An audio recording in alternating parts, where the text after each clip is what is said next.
मलीर कराची में जिमनी इलेक्शन के मौके पर हंगामा आराई। हिरासत में लिए गए सिंध असेंबली में अपोजिशन लीडर हलीम आदिल शेख बाकायदा गिरफ्तार। SIU सदर थाने मुंतकिल। थाना गडाब सिटी और मेमन गोट में दर्ज मुकदमात में नामजद थे। SSP मलीर इरफान बहादुर ने तस्दीक कर दी। 250 अहलकार SSP मलीर के दफ्तर के बाहर तैनात।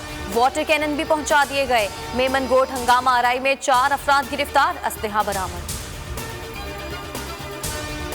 तहरीक इंसाफ ने इलेक्शन खराब करने की कोशिश की, कार्रवाई होनी चाहिए। वजीर तालीम सिंध सईद गनी का मुतालबा। न्यूज कॉन्फ्रेंस में कहा PS 88 और 43 में पीपल्स पार्टी जीतेगी। हलीम आदिल शेख सुबह से ड्रामा कर रहा था। मुसल्ला अफराद के साथ पोलिंग स्टेशन में आए, अमले से बदतमीजी की। अपोजिशन लीडर ने इल्जाम लगाया कि हमला पुलिस की मौजूदगी में किया गया। टास्क बिलावल भुट्टो और मुराद अली शाह ने दिया था। सिंध की 2 और बलूचिस्तान असेंबली की 1 नशिस्त पर जिमनी इलेक्शन। वोटों की गिनती जारी। सिंध के दोनों हलकों में बदनज़मी पर चीफ इलेक्शन कमिश्नर का नोटिस। इलेक्शन कमिश्नर सिंध को सख्त कार्रवाई की हिदायत। कहा जिमनी इंतखाबात के आज़ादाना, मुनसिफाना और गैर जानिबदाराना इनेकाद को यकीनी बनाया जाए। सेनेट इलेक्शन में बाआसानी कामयाब होंगे। बेहतरीन उम्मीदवारों को सेनेट के टिकट्स दिए हैं। तहफ़्फ़ुज़ात के बावजूद अरकानी असेंबली पार्टी के साथ खड़े हैं।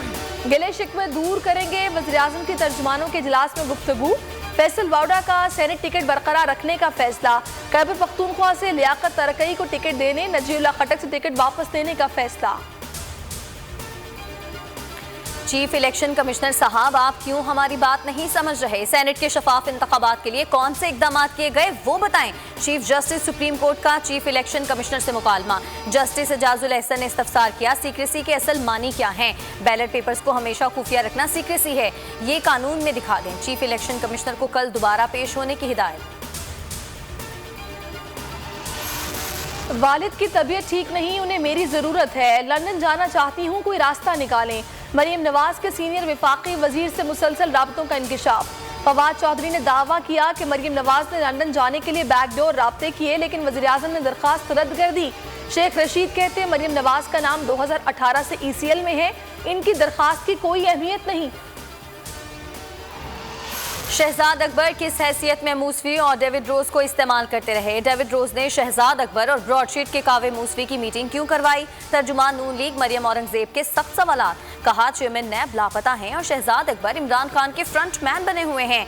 ये हुकूमत नहीं, टाउट्स और कमीशन खोर हैं।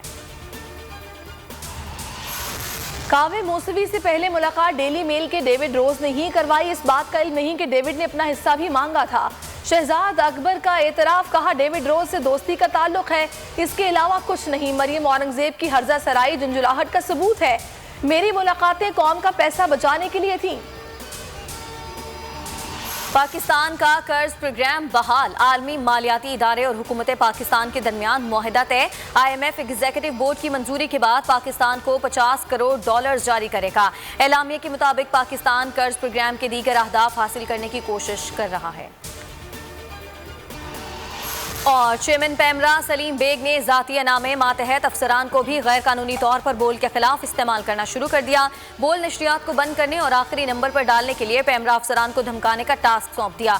नाजरीन बोल की नशरियात लाइव स्ट्रीमिंग पर और YouTube पर देख सकते हैं।